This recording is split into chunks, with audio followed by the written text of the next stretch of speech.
Hello friends, welcome back to my channel. আজকের menu ছাতু ভরা রুটি।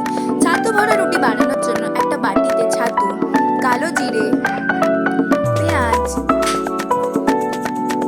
কাঁচা লঙ্কা কুচি, আদা কুচি ও রসুন কুচি দিয়ে ভালো করে মাখিয়ে নেব।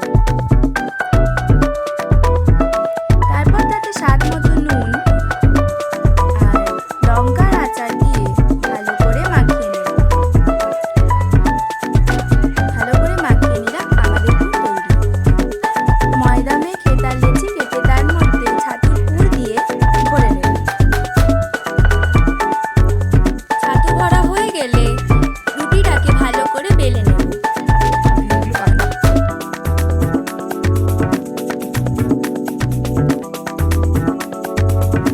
রুটিটা বেলা হয়ে গেছে, এবার আমি তাওয়াতে রুটিটাকে সেঁকে নেব।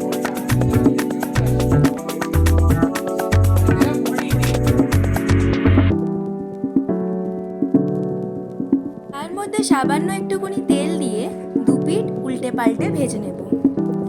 আমাদের ছাতু ভরা রুটি তৈরি। সার্ভ করব লঙ্কার আচারের সাথে।